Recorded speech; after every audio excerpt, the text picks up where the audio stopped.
अस्सलाम वालेकुम जी। तो एक बहुत ज्यादा पूछे जाने वाला सवाल ये है कि विटामिन्स को कितने देर के लिए इस्तेमाल किया जा सकता है। तो बहुत से लोगों के कमेंट्स आ रहे होते हैं कि बता दीजिए कि कैल्शियम को हम कितने महीने ले सकते हैं, विटामिन डी को कितने महीने ले सकते हैं, जिंक को कितने टाइम ले सकते हैं। तो आज की छोटी सी शॉर्ट वीडियो बनाएंगे और उसमें मैं कुछ इस तरह के विटामिन्स का जिक्र करूंगी आपके साथ और बताऊंगी कि 3 महीने से ज्यादा आप इनको मत लें, वरना इनको लेने से आपकी बॉडी पे जो है वो साइड इफेक्ट्स नजर आएंगे और इनका फायदा भी आपको सही प्रॉपरली वक्त पे नहीं होएगा। अच्छा जी, तो विटामिन डी को 3 महीनों से ज्यादा बिल्कुल नहीं लेना चाहिए, क्योंकि जब हम 3 महीनों से ज्यादा इसको लेते हैं और कंज्यूम करते रहते हैं तो क्या होता है कि कैल्शियम की टॉक्सिसिटी होने लगती है। इसके साथ साथ क्या होता है कि किडनी में या गॉल ब्लैडर में हमारे स्टोन्स होने का खतरा है, हमारे दिल की बीमारियां भी होने के चांसेस बहुत ज्यादा हैं। तो इसलिए हमेशा कोशिश करें कि अगर आप विटामिन डी ले रहे हैं, चाहे वो कैप्सूल्स में ले रहे हैं, इंजेक्टेबल फॉर्म में ले रहे हैं या सिरप की फॉर्म में अपने बच्चों को दे रहे हैं, तो 3 महीनों से ज्यादा जो है वो विटामिन डी को कंटिन्यूसली नहीं देना चाहिए। आपको अपने एक दफा टेस्ट जरूर रिपीट करवा लेने चाहिए। अगर तो उसके लेवल्स जो है वो मेंटेन हो गए हैं और अब कम नहीं है आपकी बॉडी में, तो आपको उसको लेना जो है वो छोड़ देना चाहिए। अगली चीज है जी कैल्शियम। कैल्शियम हम बहुत ज्यादा देखते हैं, जैसा कि CSCB है, उसके भी आपने देखा कि एफरवेसेंट कैप्सूल्स आते हैं। अक्सर लोग जो वो पानी में डाल के कैल्शियम के साशे भी पी रहे होते हैं।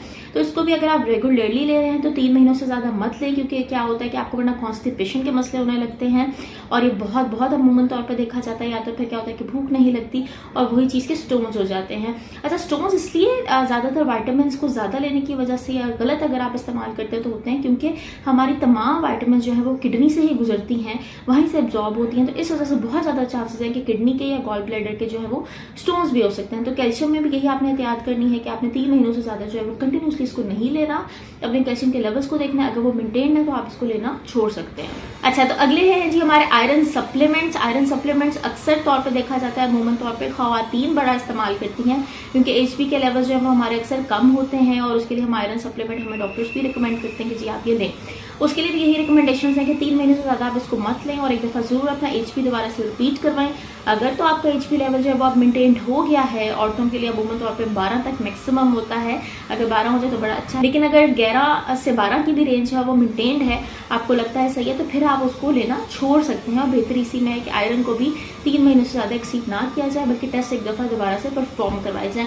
और इसके साथ ही अगला एलिमेंट है हमारा जिंक। जिंक को भी लेने से एहतियात करनी चाहिए और 3 महीनों से ज्यादा जो है वो कंटिन्यूसली इसको नहीं लेना चाहिए। जैसा कि बहुत कॉमन एक सर्विक्स जी आती है, बड़े लोगों की कॉमन अमूमन तौर पे प्रैक्टिस है कि वो सर्विक्स जी को एक अरसे और सदी से ले रहे हैं। मैंने बड़े कमेंट्स पढ़े कि जी हमारे वालिदैन जो है वो 3-3, 4-4 सालों से उसको लिए जा रहे हैं। तो ये बात जरूर याद रखें कि सर्विक्स जी के अंदर जो है वो जिंक मौजूद है और अगर 3 महीनों से ही कंटिन्यूसली आप उसको लिए जा रहे हैं तो उसका कोई फायदा आपकी बॉडी को नहीं होगा। ठीक है, फिर हम देखते हैं कि हमें वीकनेस वैसे ही रह रही है, टायर्डनेस वैसे ही, और हमारी बॉडी में सही से जो है वो एनर्जी लेवल्स नहीं आ रहे हैं। विटामिन की हम जब टेस्ट करवाते हैं तो वो वैसे ही कम है।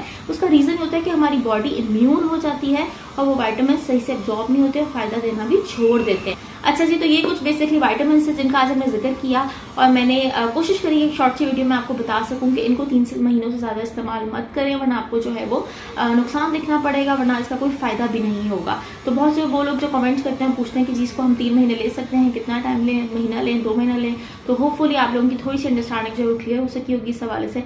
बहुत शुक्रिया जी वीडियो देखने के लिए। अल्लाह हाफिज।